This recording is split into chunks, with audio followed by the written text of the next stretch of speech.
5 रुपए दुकानदार को दिए और उसने हमें बिस्कुट दिया, तो हमें इस बात का ज्ञान हुआ बचपन से कि ये जो मेरे माँ बाप ने मुझे वस्तु दी है उससे मुझे क्या मिलता है, चीज मिलती।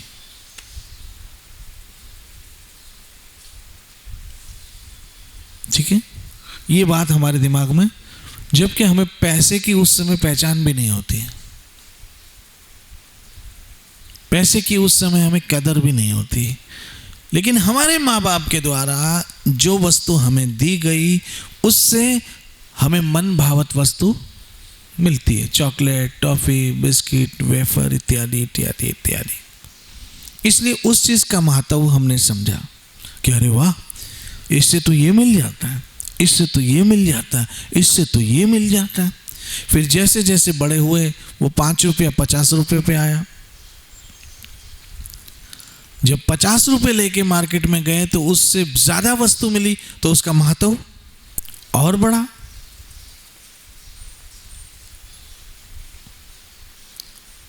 फिर और बड़े हुए तो 50 रुपये 500 रुपये में परिवर्तन हो गए, तो उसके से और वस्तुएं मिली तो उसका महत्व। तो हमें बचपन से ये दिमाग में बात बैठ गई है कि अगर पैसा है तो सब कुछ मिलेगा, और ये कहीं कहीं सच भी है। लेकिन इस सच को हमें ये समझना चाहिए कि ये सच है, इससे संसार मिलेगा, इससे ईश्वर नहीं मिल सकता। लेकिन हमें क्योंकि ट्रेनिंग ही मिली, आप देखो ना, दिवाली पे बच्चों को क्या देते हो, खर्ची देते हो। स्कूल जाता है तो बच्चे को क्या देते हो, खर्ची देते हो। महीने के बच्चे को क्या देते हो, खर्ची देते हो। रोज की क्या देते हो, बच्चे को खर्ची देते हो। कभी नानी नाना आ गए, नानी के घर गए तो बच्चे को खर्ची मिली। तो बचपन से हमें ये संस्कार डाले, हमें पता नहीं था, लेकिन हमें ये संस्कार पड़ गए कि जो वस्तु ये कागज का टुकड़ा है, इससे मुझे बहुत सारी चीजें मिलती। तो चीज मिली किसके कारण, पैसे के कारण। तो पैसे का महत्व हमने बचपन से समझ लिया।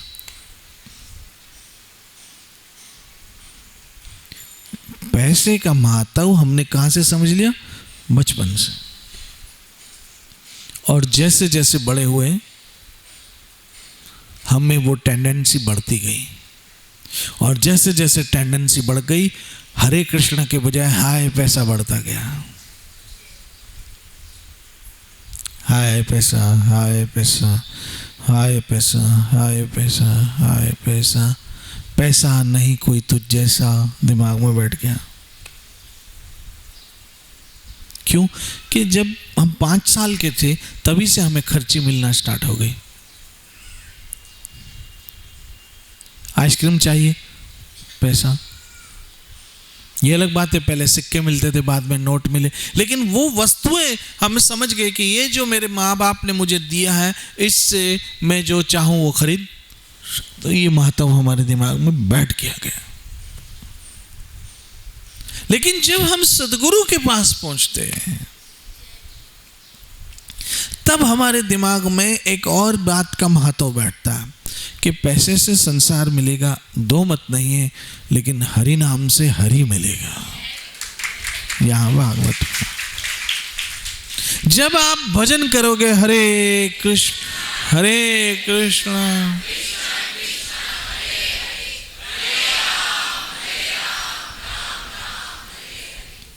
एक बात याद रखना, अगर आपका भगवान पे पूर्ण विश्वास है, जो मांगे ठाकुर अपने से सोई सोई दे, ये विश्वास रखना, ये विश्वास रखना, और इसी विश्वास से अपना कर्म करना, और कर्म करते समय कीर्तन करना। अपने कर्म के साथ कीर्तन को जोड़ दो, अपने कर्म के साथ भजन को जोड़ दो। हरे कृष्ण कृष्ण कृष्ण हरे हरे।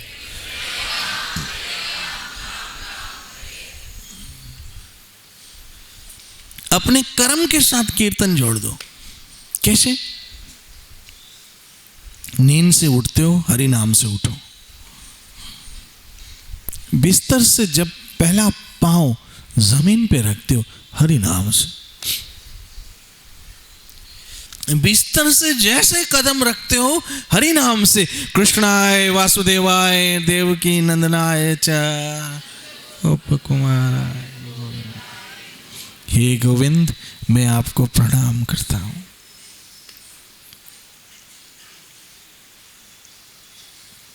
बिस्तर पे गए, कृष्णाय वासुदेवाय देवकी नंदनाय च नंद गोप कुमाराय गोविंदाय।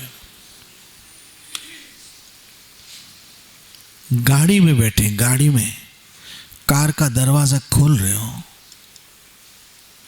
जैसे कार में एंटर हो रहे हो, एंटर होते समय ऑटोमेटिकली आ जाए कृष्ण वासुदेवाय देवकी नंदनाय च नंद गोप कुमाराय, हे गोविंद मैं आपको प्रणाम करता हूं।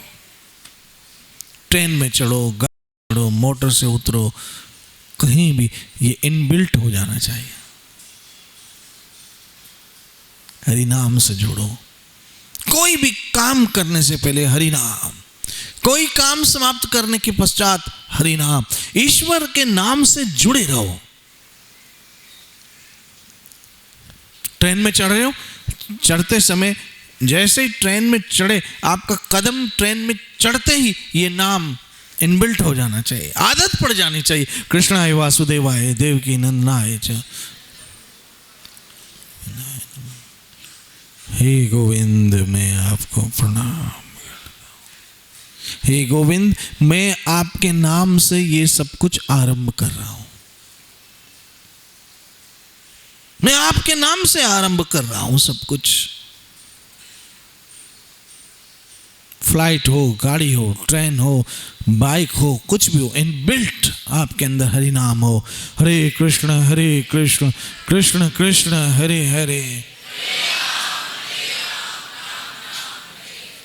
तो पैसे का महत्व हमको बचपन से समझाया गया है, इसलिए हमारा मोह पैसे में ज्यादा है।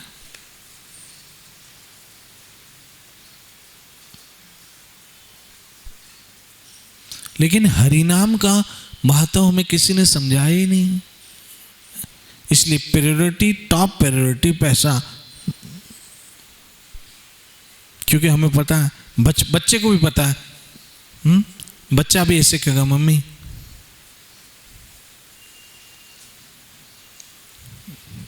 पैसे चाहिए, क्या करेगा? तुरंत बोलेगा बिस्कुट लूंगा।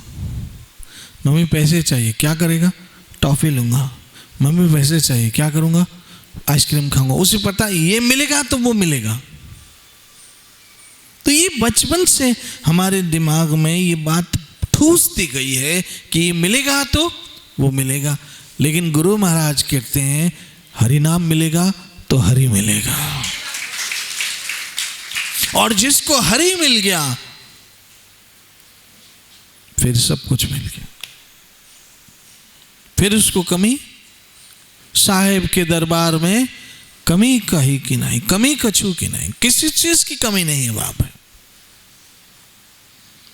तो यहां पर पूरा श्लोक मैं फिर से पढ़ रहा हूं, ध्यान से सुनिए।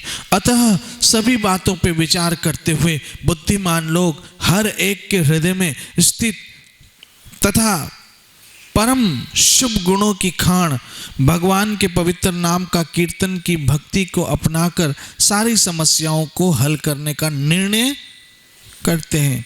ऐसे लोग दंड देने के मेरे अधिकार क्षेत्र में नहीं आते। तो जब और जिस दिन आप निष्पाप हो जाते हो, क्या कोशिश करते हो आपसे कोई अपराध, और इस भावना से कीर्तन करते हो हरे कृष्ण कृष्ण कृष्ण हरे हरे, समझ लो आप यम के अधिकार क्षेत्र से बाहर चले गए।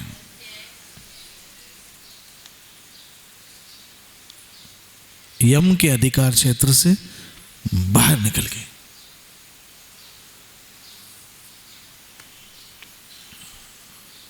देखो, वस्तुओं और व्यक्ति भाग्य में होगी तो जरूर मिलेगी, मिलेगी। मैंने उसी दिन कहा था ना कि हम चाहे किसी वस्तु के पीछे कितना भागे, लेकिन हमारी समझ में वो नहीं आएगा, क्योंकि वो हमारे हाथ में नहीं आएगा।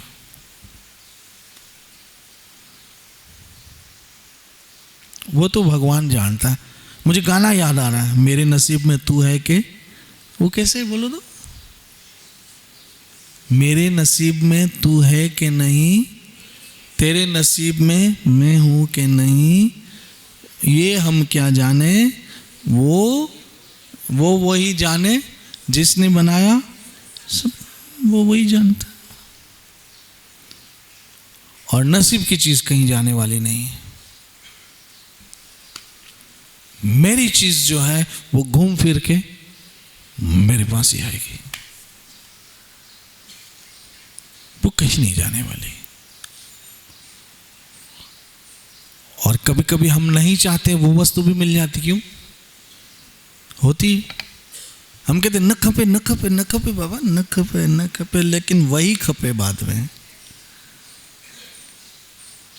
वही मिलेगी, क्योंकि वो आपके, हमने ऐसा कई देखा है जहां माँ बाप कहते यहां लड़की हमें देनी ही नहीं, हम कभी यहां लड़की देंगे ही नहीं,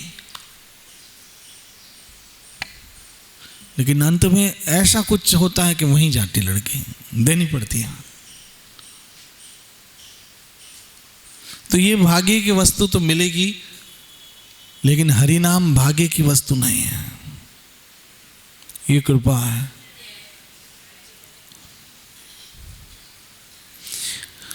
हरिनाम कृपा है, ये किसी भाग्य की वस्तु नहीं है। आप ये मत सोचो कि मेरे नसीब में होगा तो हरिनाम मिल जाएगा, ये कृपा है। हरे कृष्ण कृष्ण कृष्ण हरे हरे, ये कृपा है। ये क्या है? कृपा। तो यमराज यहां पर स्पष्ट कर देते हैं कि वो लोग मेरे अधिकार क्षेत्र से बाहर चले जाते हैं जो हरिनाम कीर्तन करते हैं। अब फैसला आपको करना है। कोशिश करो अपनी माला बढ़ाओ, 2 कर रहे वो 4 करे, 4 कर रहे वो 5 करे, 5 कर रहे वो 6 करे, और जो 16 कर रहे हैं वो इस बात पे संतुष्ट होकर ना बैठ जाए कि हम 16 कर रहे हैं। जब जहां समय मिले हरि भजन, हरे कृष्ण कृष्ण कृष्ण हरे हरे। अपनी बातों में ईश्वर को शामिल कर लो, अपनी बातों में। कैसे? जैसे मैं किसी से, मैं चाहता हूं आपकी बातचीत में भी भगवान हो, आपकी बोलचाल में भी भगवान हो। मैं कल आऊंगा, एक नॉर्मल सेंटेंस, और भगवान को जोड़ दो। भगवान ने चाहा तो मैं कल आऊंगा, ईश्वर को जोड़ो।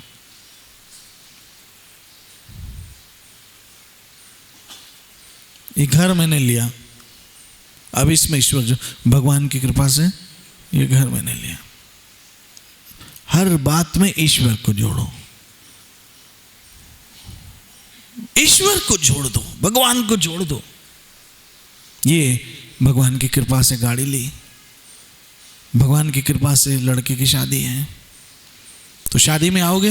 हाँ, अगर कृष्ण ने चाहा तो जरूर आएंगे, क्यों नहीं आएंगे?